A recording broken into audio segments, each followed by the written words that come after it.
What's up, everyone? We're gonna do a walk around on this Mercedes-Benz 420 SEL. This is a facelift, and it's a March of 1991 build date, so it's a pretty late car, which is cool. So yeah, we're gonna walk around it and assess the cosmetic condition of this vehicle, and I do have it idling.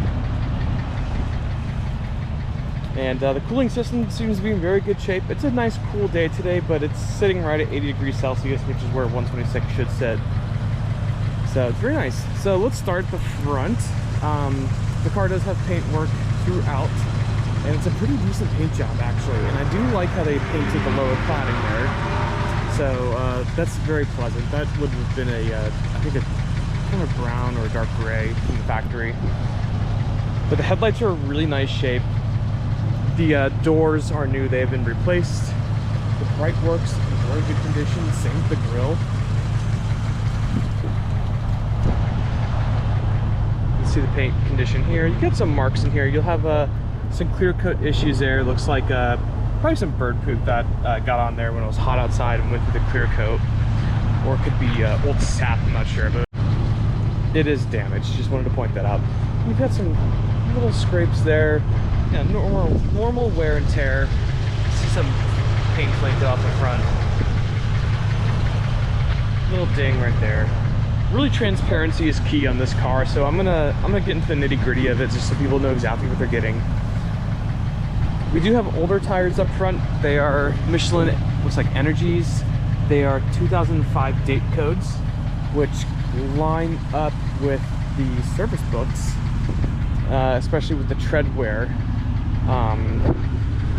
So I'll go into that right now actually. So I'll just show you real fast. We do have books, ignore my backpack. And we do have a stamped service book, which is, I believe, the only service records we have for this car. So if we go to the very last page, I was kind of paying attention when I was shooting pictures of it. So 116,000 miles, 2005, Martin Motor Cars. So I'm assuming Martin put the tires on the front.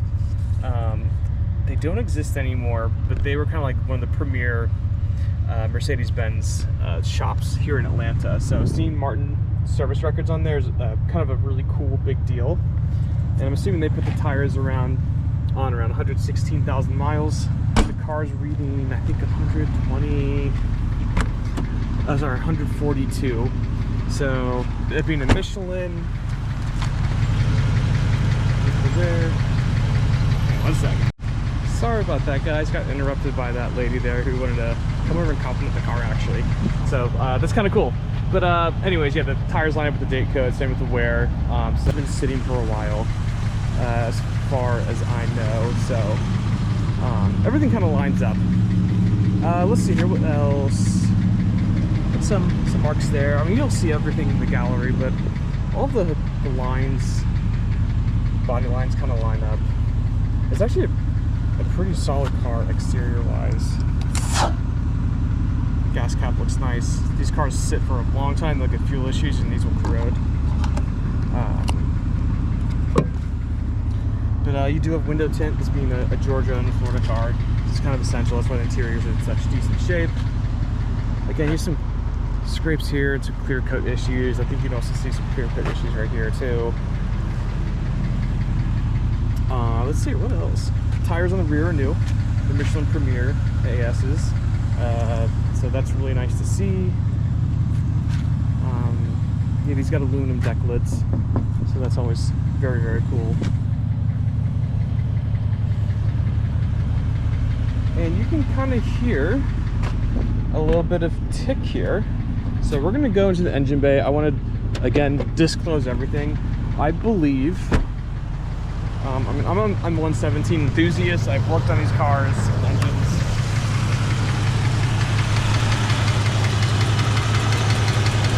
So, I mean, it runs and drives real nicely. All the windows work. I rolled them all down for the photo set, for interiors. No, it's pretty nice inside. The headliner's in nice shape. These are pinned. They don't usually sag. They usually fail around here. You can see a little gap there. You know what? Let's test the go. Map lights work. Sometimes you have to. That one's probably got a bulb out. But yeah, I mean, this Zebrano's actually in really nice shape back here. We'll go in here. It's all pretty straightforward. I'm actually gonna hop in it. We're gonna drive away here in a second. So, gear shift bushings, you're missing a few there. The radio does turn on. You cannot. There we go. It won't let you. It won't let you tune it for some reason. So you probably want to send that out to Becker to get redone. Yeah, this is common. Oh, turn that back off. I mean, the antenna does work. You can see it going down right there. Common issue there. Looks like someone put some gummy there, got stuck there. Car cosmos, the cruise control, lights work, e-brake holds. You can just see how nice and cool and happy it sits. Climate control.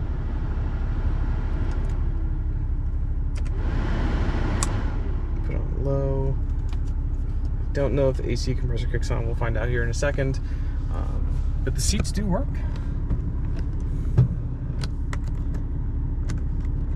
Even the headrest works too. It's so quiet. These are just the best.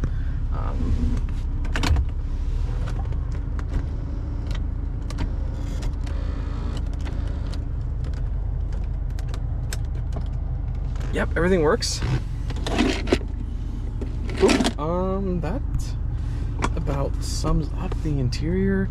I'm gonna stick my GoPro onto a window and we're gonna take it for a quick spin. So we'll see here in a second. I think the church is about to kick me out. So we're gonna do just that. All right, let's drive the 420 SEL around. I think I got a blinker bulb out in the rear right. I need to take care of that when I get back to the shop. That's no biggie.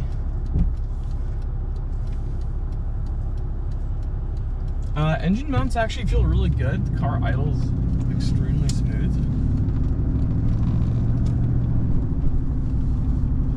You know what? I think we're gonna bang a U-turn, go the other way. A bit better at driving road. So we'll do full opposite lock. These have extremely tight turning radiuses. Yep, turning around right in the middle of the street. I like a 420. I grew up driving a 560 SEL, so I'm partial to 126s, but a 420 is very pleasant. You have all the V8 grunt, and it's not as fast as a 560, of course, but it's way quicker than a 300. It's got a lot of torque. It's such a good cruising motor. They really match this chassis extremely well. And they're bargains compared to the 560. And you get, you know, pretty much all the same stuff as far as the chassis and the car and, you know, the engine characteristics go. I think these are pretty slept on.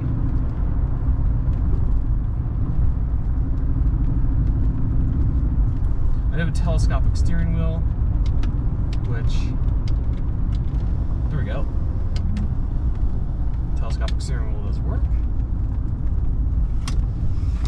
Turns quite nicely. There are some suspension clunks and thunks. Actually, we're gonna turn left. I changed our mind. But the steering wheel's in pretty good shape. You got a little bit of marring right on the top. That's just from, yeah, it's hard. The leather's hard. It's just from sun. The AC feels like it's blowing ambient air, so I'm gonna go ahead and say the compressor probably needs a recharge, or there's an O-ring leaking somewhere, or something. The AC system's gonna need a service.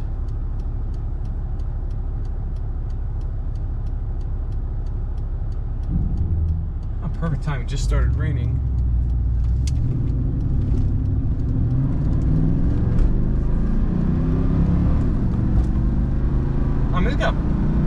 420, you get up and go. It's 50, 55, and let off because that's the speed limit.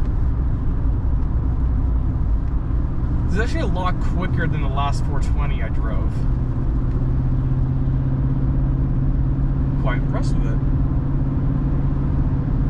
Yeah, obviously this car needs some work.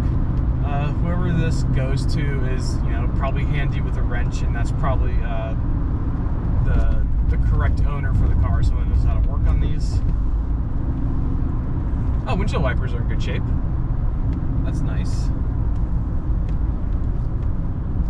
We'll turn the heat on, make sure the mono valve opens up.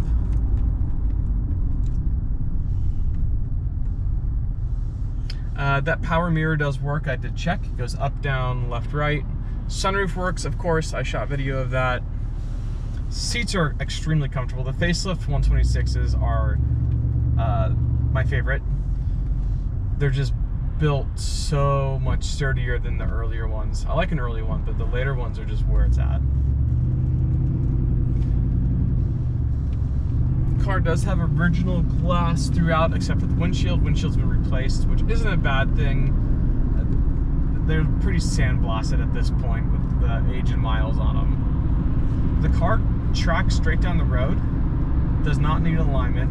I would recommend replacing front tires. We can facilitate that if you want assistance doing that, if you do win this car. But yeah, we did an oil change to it, put a new coolant reservoir on there, and gave it a nice detail, and we're just gonna, you know, let it go as it is, and, you know, just disclosing all the issues I think is important, which is what I'm doing here. Transmission actually feels really nice.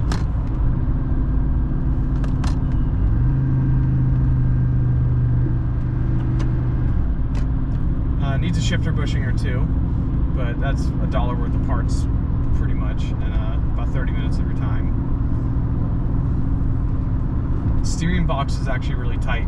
A lot of these get some really bad play in the steering, and they're just kind of atrocious to drive. This one actually feels pretty sharp, even with the old tires in the front. Alright, let's try cruise control. Hey, cruise control works! Look at that! Usually the amplifiers go and you need to rebuild them. That's actually quite impressive. Yeah, there's my rear blinker light out. I'm going to replace that when I get back. So we're going to stick this car up on the lift and see what's what underneath. I'm going to go over there right now to put it up. But there's the driving video. I hope you enjoyed it. And if you have any questions or comments, please leave them down low. This is a running and driving example. It's actually been pretty well taken care of, all considering.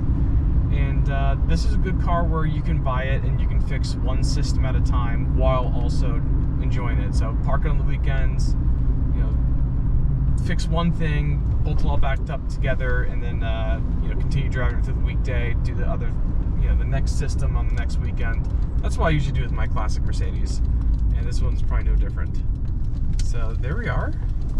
Thank you so much for watching, and we're going to go do an underside inspection, and we're going to see what's what underneath. All right, we're underneath the 420 SEL now, and I haven't wiped or cleaned anything off. I want to show it as it is, just in case I find any leaks. We can kind of pretty much diagnose it right then and there. So we'll start with the rear. The car's shockingly decent underneath. Has an original Mercedes-Benz muffler. A lot of those like to rust out. We'll look at the resonators. That's usually where they tend to do that, but we'll get there eventually. The wheel wells are nice.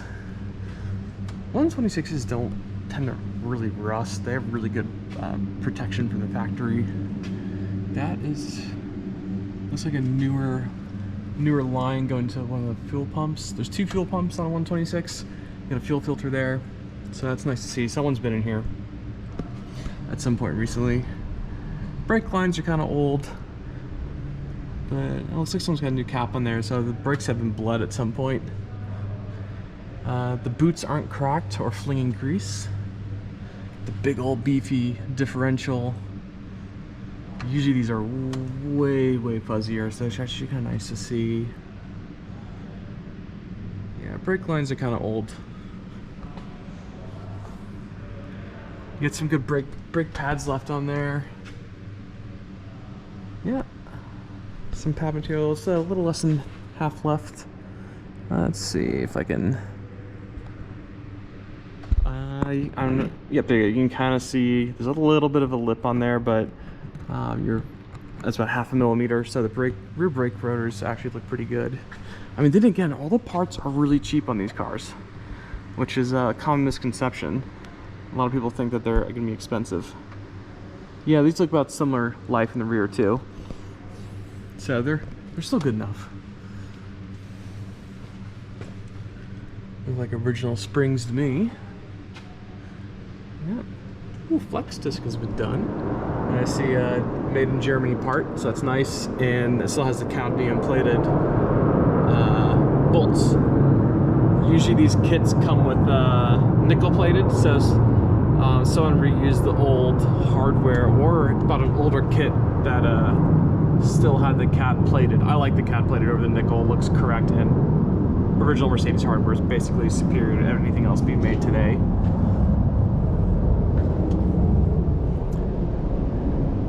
And that's where our little exhaust leak's coming from, right there. In the driving video, you'll see or hear the car. It sounds like it's got an exhaust on it, but it doesn't. It's just a little leak right there through the resonators. A lot of people will just cut them out and put like an X pipe there. I think a muffler shop will probably do that for a couple $100, and it actually will make it quieter, especially getting rid of these, and you'll also lose like 30 pounds of weight, which is always nice. It's actually a good upgrade. Floor pans look really good, actually. And there's a lot good to this car, quite honestly. Flex disc is good, transmission mount. It's old, but it's not like totally collapsed. You could probably use a new gasket and some transmission fluid service in here. It's no biggie though.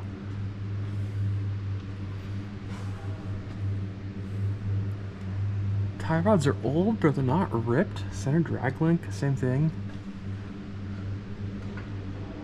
Got a little tear right there in the boot. Let's see if we can play. Put my phone in my pocket. Nope. No play. I didn't really feel any steering wheel wobble on braking. That's usually when you'll feel it. Got a little bit of play when you put your hands on the 9 or the 12 o'clock and 6 o'clock position, which usually is probably that ball joint right there. The ball joint is ripped, so there's probably a little bit of play there. But as you can tell, it's not rusty whatsoever. It's extremely honest underneath. Probably lower oil pan gasket. Probably a good idea to do that. It's a little wet. I mean, that's like an $8 part, and you just do it when you do your next oil change. Just zip out all these 5mm Allens. Make sure to torque them down to like 8 to 10 Newton meters, because these are really easy to snap, so just beware of that. A little bit of oil coming from, it's probably the gasket on the oil filter housing right there.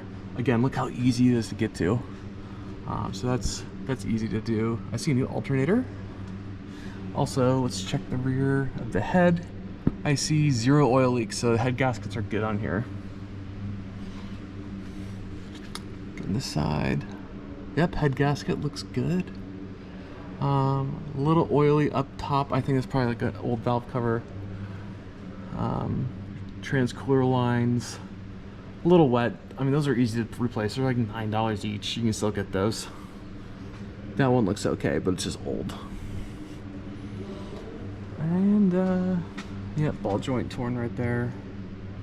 I mean, it's pretty dang honest though. It just has some deferred maintenance. That's kind of what I'm gonna sum the car up.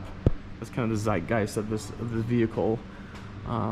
Is it's a little deferred, but I mean, it'd be easy to work on because there's 0 rust. This is extremely nice underneath. I mean, it's been an Atlanta car most of its life, from the records I think I saw. And this is a good town to have a car in because we don't have salt or snow. We get snow once a year, but no one ever drives out in it. Unless you get stuck in like snowpocalypse. I'm sure someone remembers that. So there's an underside inspection. Hopefully that helps kind of solidify just exactly what this car is about. And again, there's no reason for us to hide anything. I just want to represent the car as accurately as possible. It's rather decent, just needs some an enthusiast to kind of go through the car and enjoy it. The car has a lot of life left in it. I'm happy to see this. This is kind of cool. This is the stuff I like. All right, there we are.